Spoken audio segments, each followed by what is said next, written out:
پوری دنیا کے مردوں اور عورتوں کے لیے ایک مسئلہ ایسا ہے جو مشترکہ ہے، پر گھر میں بے شمار مسائل ہے لیکن نوعیت مختلف ہے۔ ایک مسئلہ ساری دنیا کے مردوں اور عورتوں کے لیے ایسا ہے جو مشترک ہے۔ وہ کیا ہے؟ وہ یہ ہے کہ اللہ تبارک تعالی ہم پہ موت کو طاری کرنے والے ہیں۔ کل نفس ذائقۃ الموت، ہر نفس نے موت کا ذائقہ چکھنا ہے۔ یہاں ہر نفس کا لفظ استعمال کیا ہے، وہ مرد کے لیے بھی ہے اور عورت کے لیے بھی ہے، کیونکہ اس کی کوئی مونس نہیں آتی۔ نفس ہر مرد اور ہر عورت کے لیے استعمال ہوتا ہے۔ تو اللہ تعالیٰ نے فرمایا کل نفس ذائقۃ الموت، ہر نفس نے موت کا ذائقہ چکھنا ہے۔ ہم سب ایک دن ایسا طے ہو چکا ہے کہ یہ بولتی زبانیں بند ہو جائے گی، یہ سنتے ہوئے کانوں کے تار ٹوٹ جائیں گے، یہ دھڑکتے ہوئے دل خاموش ہو جائیں گے، اور یہ چلتا پھرتا وجود انسان کے بجائے میت کہلانے لگے گا۔ میت کچھ دیر پہلے کہہ رہے تھے وہ جا رہا ہے، اب کہیں گے میت جا رہی ہے۔ میت انسان کو جب آنکھ سے نظر آنا کم ہو جائے تو ہم کتنے پریشان ہو جاتے ہیں اور کہتے ہیں نظر ٹیسٹ کراؤ، اور جس دن یہ آنکھ بالکل ہی بند ہو جائے گی وہ وقت کوئی کم پریشانی کا تو نہیں ہے۔ تھوڑا سا اونچا سنائی دینے لگ جائے تو کہتے ہیں کوئی دوائی دو، مجھے اونچا سننے لگ گیا ہے، کوئی آلہ لگاؤ، میل نکالو، کچھ تو کریں۔ اور جس دن یہ کان بالکل بند ہو جائیں گے وہ کیا وقت ہوگا، تھوڑا سا ہاتھ شل ہو جائے اور حرکت کرنا مشکل ہو جائے تو کہتے ہیں کہیں مجھے فالج نہ ہو جائے، میرے لیے دعا کرے، مجھے کوئی دم کرو، مجھے کوئی دوائی دو کہ میرے ہاتھ کی حرکت کمزور ہو رہی ہے، میرا ہاتھ کانپتا ہے، میرا ہاتھ ہلتا ہے۔ اور جس دن یہ دونوں ہاتھ بالکل سخت ہو جائیں گے کہ اپنے اوپر سے مکھی کو بھی نہیں اڑا سکیں گے تو یہ کوئی کم مسئلہ تو نہیں ہے۔ دل کی دھڑکن تھوڑی سی تیز یا سست ہو جائے تو آدمی ہائے ہائے کرتا ہے، کہیں مجھے دل کا دورہ نہ پڑ جائے، مجھے لاہور لے جاؤ، اسلام آباد لے جاؤ، یہاں دل کا ڈاکٹر کوئی نہیں، میرا علاج کرو، کہیں مجھے دل کا دورہ نہ پڑ جائے۔ اور جس دن یہ دھڑکتا دل بند ہوگا تو کیا یہ کم مصیبت ہوگی؟ گھٹنوں میں درد ہے، ویل چیئر پر نہیں بیٹھتا چاہتی، مجھے سارے گھر کا کام کرنا ہوتا ہے اور میں ہی تو سارے گھر کو دیکھتی ہوں۔ ڈاکٹر صاحب کو کہتا ہے کوئی دوائی تو دو، دکان پر میں اکیلا ہوں، جانا ہوتا ہے، آنا ہوتا ہے، سودا دینے کے لیے اٹھنا بیٹھنا پڑتا ہے، میرے گھٹنوں میں درد ہے، کوئی دوائی دو۔ کرسی پر آ گیا تو پھر میں کس کام کا؟ اور جس دن یہ پوری ٹانگیں حرکت کرنے سے عاجز ہو جائیں اور پتھر بن جائے گی، اکڑ جائے گی، وہ کوئی کم مصیبت کا دن ہے؟ بولا نہ جائے تو آدمی پریشان ہو جاتا ہے اور کہتا ہے میری زبان کہیں فالج تو نہیں ہو گیا، میری زبان اٹکنا شروع ہو گئی ہے، لکنت شروع ہو گئی ہے، اس کا علاج کرو۔ بلکہ جنہوں نے پڑھانا ہوتا ہے یا جنہوں نے بولنا ہوتا ہے تو اس بات کا خیال رکھتے ہیں کہ میرا گلا نہ بیٹھ جائے، میری زبان میں لکنت نہ آ جائے، کیونکہ مجھے بچوں کو پڑھانا ہے، میں اسکول ٹیچر ہوں، میں پروفیسر ہوں، میں اسکول میں پڑھاتی ہوں، میں اسکول میں پڑھاتا ہوں، میری زبان باری ہوتی چلی جا رہی ہے تو میرا کیا بنے گا؟ جس دن یہ بولتی زبان بالکل خاموش ہو جائے گی وہ کوئی مصیبت کا دن ہوگا۔ جس دن بچے پکاریں گے اماں اماں لیکن آگے سے کوئی جواب نہ ہوگا، جس دن بیٹے پکاریں گے ابا ابا لیکن جواب ہی کوئی نہ ہوگا۔ ابا روزانہ صبح سویرے دکان پر جاتا تھا، آج دکان کس کے حوالے کر کے جا رہا ہے؟ کندھوں پر سوار ہو کر۔ اماں صبح سویرے ہی اٹھ کر گھر کے کام میں لگ جاتی تھی، صفائیاں کر رہی، ناشتے تیار ہو رہے، برتن دے کے جا رہے۔ آج یہ اتنا بڑا گھر چھوڑ کر اجنبیوں کے کندھے پر سوار ہو کر کہاں جا رہی ہے؟ یہ کس دیش کی طرف ہجرت ہے جہاں جا کر کبھی بھی کوئی واپس نہیں آیا؟ کل نفس ذائقۃ الموت، ہر نفس نے موت کا ذائقہ چکھنا ہے، ہر نفس نے موت کا ذائقہ چکھنا ہے۔ یہ موت ہمیں مار دیتی اور ہمارا قصہ تمام کر دیتی، اور مرنے کے بعد ہم مٹا دیے جاتے، پھر تو ہم آسانی سے تھے، حساب بھی کوئی نہیں، پوچھے گا بھی کوئی نہیں، ٹھیک ہے۔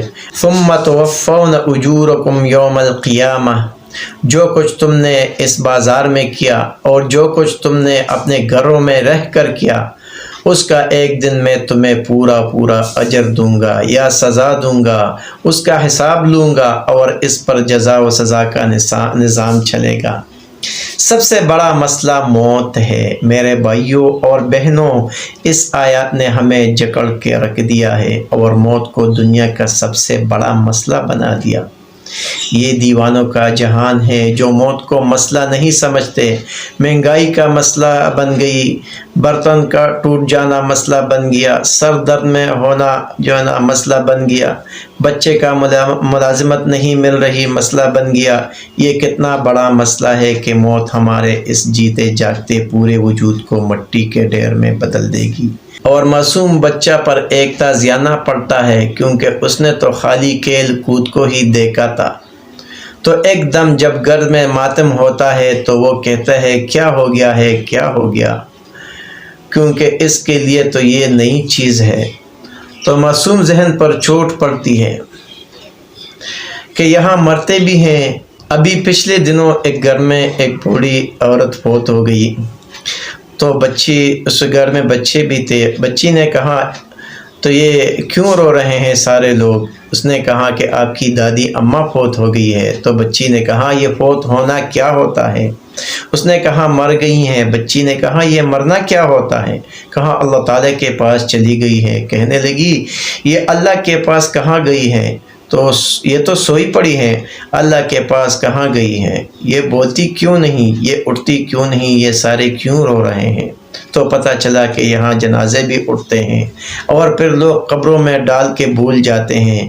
کسی کو یاد ہی نہیں رہتا کہ کوئی ماں تھی جو راتوں کو اٹھ کر ہمارے لیے کچھ بنایا کرتی تھی، کوئی باپ تھا جو اس بازار میں ہمارے لیے گرمی اور سردی کے تپڑے سہتا تھا اور سارا دن دکان کی غلامی کرتا تھا، صرف اپنے بچوں کی ایک مسکراہٹ دیکھنے کے لیے ماں باپ خون و خون ہو جاتے تھے۔ وہی اولادیں انہیں ایسے بھول جاتی ہیں جیسے کبھی وہ آئے ہی نہ تھے، بولی بصری داستان بن جاتے ہیں۔ تو میرے بھائیوں اور بہنوں، قرآن موت کو مسئلہ بنا کر پیش کرتا ہے اور دنیا کو گزرگاہ بناتا ہے کہ تم دنیا کے کس چکر میں پڑے ہوئے ہو، میں نے بنائی ہے، مجھ سے پوچھو یہ کیا ہے۔ اعلموا، جیسے کہتے ہیں یہ ڈاکٹر صاحب میں ہلاک ہو گیا۔ کیا ہو گیا؟ کہتا ہے میرے سینے میں درد ہے، خدا کے واسطے دیکھو مجھے ہارٹ اٹیک ہو گیا، خود مرض بنا کے بیٹھا ہے، مجھے دل کا دورہ پڑ گیا ہے۔ ڈاکٹر صاحب نے دیکھا ECG کی اور کہا آپ تو دیوانے ہیں، آپ کا دل تو بالکل ٹھیک ٹھاک ہے۔ کس نے کہا آپ کو کہ آپ کو دل کا دورہ پڑ گیا ہے؟ اور جب نکلتا ہے تو خوش ہو کر یہی کچھ اللہ تعالیٰ کہتا ہے، مجھ سے پوچھو جس دنیا کو تم سر کا تاج بنائے بیٹھے ہو، نمازیں تمہاری چھوٹ گئی، قرآن کی تلاوت چھوٹ گئی، سچ تم نے چھوڑ دیا، محبتیں تم نے قربان کر دی، صداقت تم نے چھوڑ دی، وفائیں تم نے چھوڑ دی، اخلاص کو تم نے جاتا کیا، اثار و قربانی تم بھول گئے، صرف اس پیٹ کے ایندھن کو بھرنے کے لیے اور اپنی چار دیواروں کو سجانے کے لیے اور اپنی خواہشات کو پورا کرنے کے لیے تم نے اپنے دن رات لگا دیے۔ اس رب سے پوچھو جس نے یہ زمین بچھائی، جس نے آسمان کی چھت کو تانا، جس نے سورج اور چاند کے چراغ جلائے، جس نے دن رات کی گردش کا نظام بنایا، اس سے تو پوچھئے یہ ہے کیا کھیل تماشا۔ اعلموا، سنو میرے بندو، غور سے سنو، انما الحیات الدنیا، یہ دنیا کی زندگی، یہ بازار کی زندگی، لعب کھیل ولہو، تماشا، لعب۔ آپ نے دیکھا بس 12 بچے کھیل رہے ہیں۔ کسی نے پوچھا یہ کیا کر رہے ہیں؟ تو کہا گیا کھیل رہے ہیں۔ ابھی ہم بازار سے آئے ہیں، ہم نے دیکھا کہ سارے لوگ کام کر رہے ہیں۔ کوئی پکوڑیاں بنا رہا ہے، کوئی لسی بنا رہا ہے، کوئی سبزی پر پانی چھڑک رہا ہے، کوئی دکان پر جھاڑو دے رہا ہے اور کوئی دکان پر بیٹھ چکا ہے۔ تو ہم کہتے ہیں کہ یہ سارے لوگ کام کر رہے ہیں۔ اللہ تعالیٰ فرماتا ہے کہ اگر یہ میری نظر سے دیکھو تو سب کھیل ہے، جیسے تمہاری نظر میں بچے گاڑیوں کے کھلونے سے کھیل رہے ہوتے ہیں۔ وَلَهُ تماشا، تماشا کیا ہوتا ہے؟ آپ نے دیکھا ایک مداری نے ڈگڈگی بجائی اور ہمارے جیسے 2-4 فارغ اکٹھے ہو گئے، اور اس نے کہا ابھی میں اپنی پٹاری سے سام کو نکالوں گا اور سام سے یہ بنا دوں گا، بوتل سے جن نکل آئے گا اور جن سے بوتل نکل آئے گی۔ وہ لوگوں کو بے وقوف بنا رہے ہوتے ہیں اور لوگ ایسے دیوانوں کی طرح کھڑے دیکھ رہے ہوتے ہیں، لیکن عقل مند کہتے ہیں مداری تماشا دکھا رہا ہے۔ اللہ تعالیٰ کہہ رہا ہے کہ یہ جو عورتیں گھر میں کام کر رہی ہیں اور یہ جو مرد سمجھتے ہیں ہم بازاروں میں کام کر رہے ہیں، میں تمہارا رب تمہیں کہہ رہا ہوں کہ یہ تماشے ہو رہے ہیں، تماشے۔ اگر کسی بچے کی گاڑی ٹوٹ جائے تو وہ کتنا روتا ہے، ماں کہتی ہے کوئی بات نہیں، کھلونا ہی تو ہے اور آ جائے گا اور دے دوں گی، لیکن بچہ کہتا ہے میرا تو بہت زیادہ نقصان ہو گیا۔ تو اللہ یہی فرما رہا ہے کہ اے میرے بندے، تم تو نقصان پہ ہی رونے بیٹھ گئے، یہ تو کچھ بھی نہیں، تم یہاں کی خوشیوں کو دل دے بیٹھے، یہ تو کچھ بھی نہیں۔ جہاں انسانی علم کچھ نہیں بتاتا وہاں اللہ بتاتا ہے اصل موت کے بعد کی زندگی ہے، اس کی تیاری کرو۔ حضرت علی رضی اللہ عنہ کا فرمان ہے الموت لیس منہ الفوت، اے لوگوں موت سے کبھی بھی کوئی فکر نہ لے سکا، نہ کوئی بچ سکا۔ بڑے بڑے پہلوانوں نے پنجہ آزمائی کی اور موت نے ان کے پنجے کو مروڑ کر زمین پر گرا دیا، اور بڑے بڑے تیز رفتار دوڑنے والوں نے اس سے بھاگنے کی کوشش کی اور موت نے ان کی گردن کو پکڑ کر زمین پر پھینک کر خاک میں ملا دیا۔ یہ وہ پہلوان جس کے سامنے لاکھوں بولو ہار گئے اور لاکھوں رستم زماں ہار گئے اور لاکھوں لا ہار گئے، اس کے سامنے کوئی ٹک سکا نہ کوئی ٹک سکتا ہے۔ اس موت کی تیاری کرو قبل اس کے کہ تم غفلت میں اٹھا لیے جاؤ۔ اس کے آنے سے پہلے توبہ کر کے اللہ کے ساتھ معاملہ درست کر لو۔ صرف ایک اللہ کی ذات ہے جو فنا سے پاک ہے، ایک اللہ ہے جو زوال سے پاک ہے، ایک اللہ ہے جو موت سے پاک ہے، ایک اللہ ہے جو ہر قسم کے ضعف سے پاک ہے۔ اللہ وہ ذات ہے جس کی ابتدا کوئی نہیں، اللہ وہ ذات ہے جس کی انتہا کوئی نہیں، اللہ وہ ذات ہے جو اپنی بقا کے لیے روٹی کا محتاج نہیں، اللہ وہ ذات ہے جو اپنی بقا کے لیے پانی کا محتاج نہیں، وہ ذات ہے جو اپنی بقا کے لیے روح کا محتاج نہیں، اللہ وہ ذات ہے جو اپنی بقا کے لیے ہوا کا محتاج نہیں، اللہ وہ ذات ہے جو اپنی بقا کے لیے غلو کا محتاج نہیں۔ اس نے اپنی ذات کو موت سے پاک رکھا ہے، باقی کائنات کو موت کے بے رحم ہاتھوں اور آہنی پنجوں میں اس نے مروڑنا ہے۔ ایک ایک ہو کر مر ہی رہے ہیں، اور ایک دن ایسا آنے والا ہے جب اللہ ساری کائنات پر موت کا کوڑا برسائے گا۔ یہ دیکھو سورج مرنے لگا، اذا الشمس کوورت، یہ دیکھو چاند مرنے لگا ہے، اذا برق البصر وخسف القمر وجمع الشمس والقمر، یہ دیکھو ستارے مرنے لگے، واذا الکواکب انتثر واذا النجوم انکدرت۔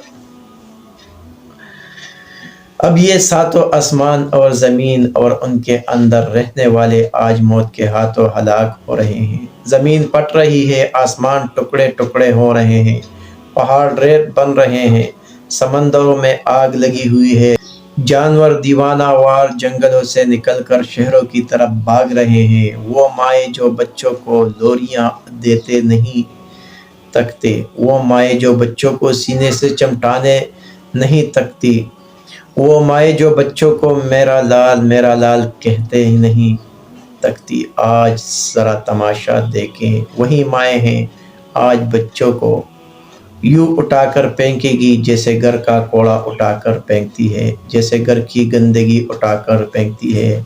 یوم تذہل کل مرضعۃ عما ارضعت۔ اور اللہ نے فرمایا بچہ نہیں بلکہ دودھ پیتا بچہ، کیونکہ دودھ پیتا بچہ تو ماں کا ایک لازمی حصہ بن جاتا ہے، وہ اپنے آپ کو بعد میں سنبھالتی ہے اور اپنے دودھ پیتے بچے کو پہلے سنبھالتی ہے۔ اور جو بچے ذرا بڑے ہو جاتے ہیں ان سے توجہ کچھ ہٹ جاتی ہے، محبت میں کمی نہیں آتی بلکہ ذرا توجہ ہٹ جاتی ہے۔ اور جو دودھ پیتا بچہ ہوتا ہے اس پر ہر وقت نظر رکھتی ہے۔ یہ وہ دن ہوگا جب دودھ پیتے بچے کو ماں یوں اچھال کر پھینکے گی جیسے کوڑا اٹھا کر پھینک دیتے ہیں اور خود بھاگے گی، لیکن آج نہ یہ معصوم بچے گا اور نہ یہ مائی بچے گی۔ آج نہ شاہ سوار بچیں گے، نہ زبردست بچیں گے، نہ شہنشاہ بچیں گے، نہ وزیر و فقیر بچیں گے، نہ جن و انس بچیں گے، اور موت کا بے رحم پرچہ سب کی آنتوں کو چیرتا ہوا، ان کی گردنوں کو اڑتا ہوا ان کو مٹی میں ملاتا چلا جائے گا۔ آج پہاڑوں جیسی سخت مخلوق مر رہی ہے، اس زمین والے بیچارے کیسے بچ جائیں گے؟ ہم تو ویسے روزانہ مر رہے ہیں، آج یہ گیا کل وہ گیا، آج یہ اٹھا کل وہ اٹھا۔